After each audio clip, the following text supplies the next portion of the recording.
Hi everyone and welcome to another episode of Luxury Reality. Today we're going to be talking about 3 tips for traveling with your watch.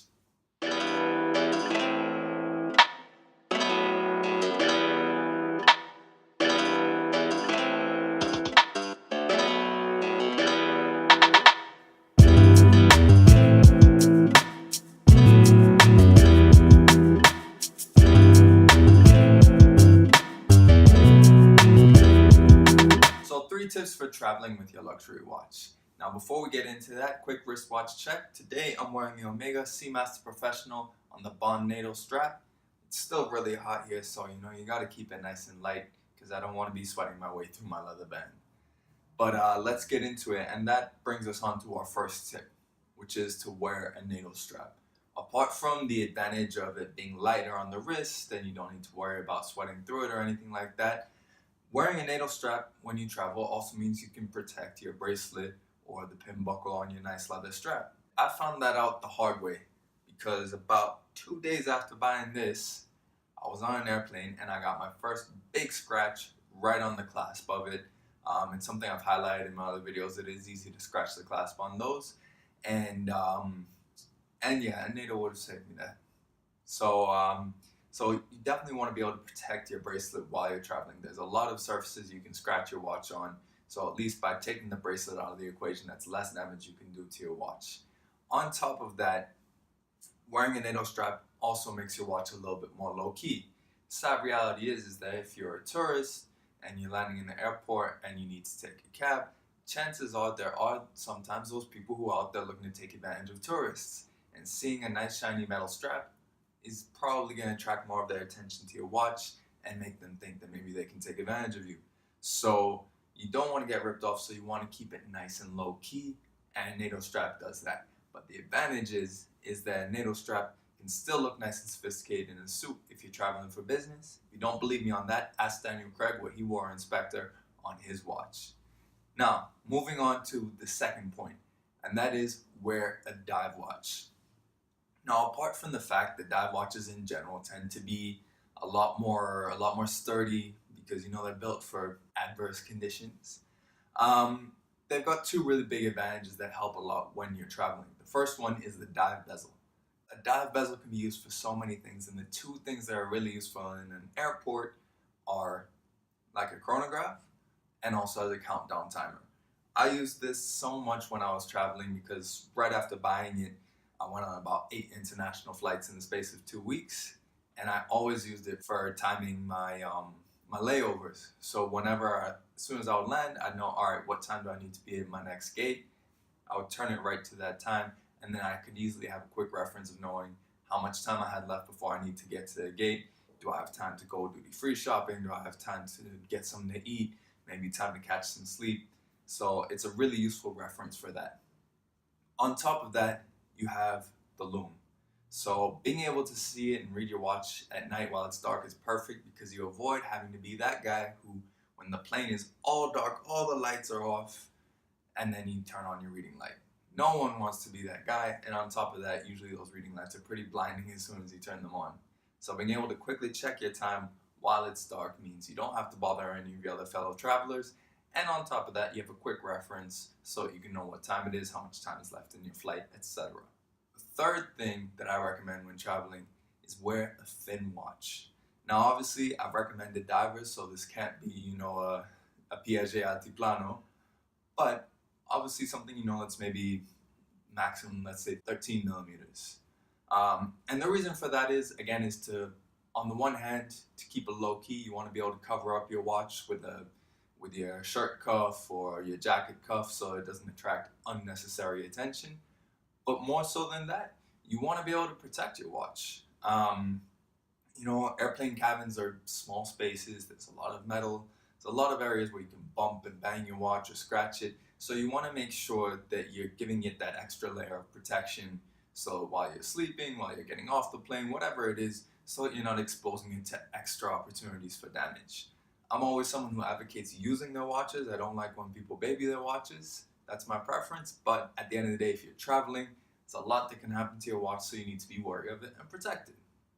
Now, before I move on to my recommendations that actually meet these 3 criteria, I'm just going to quickly touch on a fourth criteria, which really would be the obvious one, and that's to have a GMT watch. Now, the reason I didn't point that out, A, is because it's obvious. Most people might already know that. But more than that, a GMT watch, first off, it adds extra complication, which means it probably might end up being thicker. And then secondly, you don't get the dive bezel. Yeah, you can still turn it and you can do the math to get the chronograph and the countdown timer functions, but you're flying, you don't want to be making extra calculations and thinking more. You just want everything to be quick and fast and easy, and that's why I recommend the dive watch instead, because it has a dive bezel. So let's move on now to my 3 recommendations of watches that do meet that criteria. Now, starting on the accessible end of the spectrum, and just under $1,000 is the Hamilton Khaki Navy Scuba Auto. It's a bit of a mouthful, but it does get the job done. Is it a diver? Yes. Does it have a dive bezel? Yes. Luminova? Yes. Is it less than 13 millimeters? Yes. And you can buy it on a factory NATO strap, or you can put an aftermarket one on it as well. So it meets all of the criteria at the sub $1,000 mark, which means if you do have a bigger budget or more expensive watches, you might be using this one as, your day-to-day watch or a beater watch, so you won't mind as much if it gets hurt. Or even if it's your only watch, it'll be nice and sturdy. It's gonna meet those criteria in terms of protecting your watch, so at least you'll be in a good position that your watch won't get damaged and you'll still get to use and wear your nice watch. My second recommendation is the Blancpain 50 Fathoms Bathyscaphe. Now this one is a little bit of a sleeker design compared to its classic 50 Fathoms brother, but I think it's a perfect travel companion for a couple reasons. First off, let's get price out of the way. It is a lot more expensive than the Hamilton. We're talking between $10,000 to $12,000 depending on materials and bracelet choice. Speaking of materials, this is available in stainless steel, titanium, and ceramic.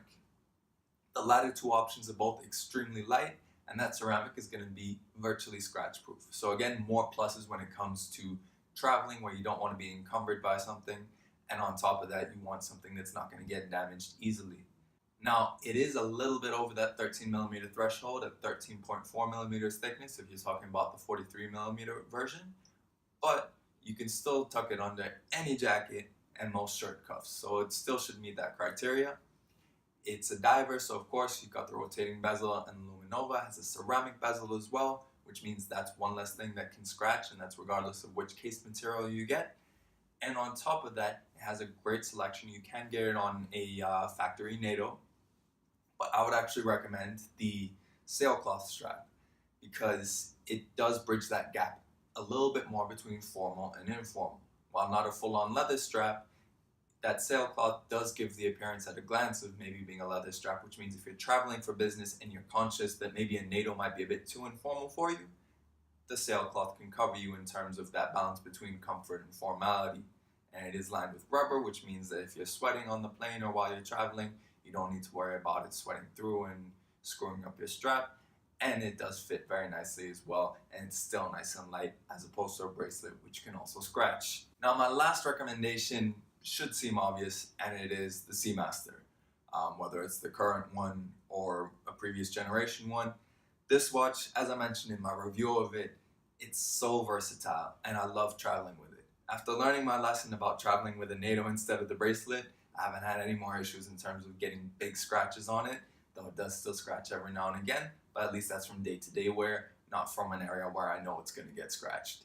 On top of that, the ceramic bezel, again, is scratch proof, so that means that it's not going to get scratched. And with its versatility, it can cover me for anything. I can put a suit on and still wear it on this. On top of that, I can still wear that informal, so I don't necessarily need to travel with my bracelet or with my leather strap and tools and all that. And on top of that, the advantage of the new current model, which comes in around $4,800 if I'm not mistaken, is that one, the movement, has the jumping hours. So what that means is that you can actually quickly on the fly adjust the hours without hacking the balance, so you still keep the same time to a different time zone. It's almost like having a GMT, the only difference is that you don't have that 4th hour hand, but you can still change time zones quickly so that you can still have that advantage, check other time zones if you want to without having to constantly reset your minutes and align them to something else. So those are my 3 recommendations for traveling with your luxury watch. Leave me comments below on what other recommendations or lessons you've learned when traveling with your watches that could be useful to other people. And also let me know what you thought about these recommendations. And do you have any other watches you think that would meet that criteria as well that you think would be better for traveling? In any case, thank you for watching this video. If you are watching this around the holiday season, Christmas and New Year's, and you're traveling, please do travel safe. Have a very Merry Christmas. And if you're enjoying these videos, please do subscribe to the channel as it does help. In any case, thanks again for watching another video of Luxury Reality.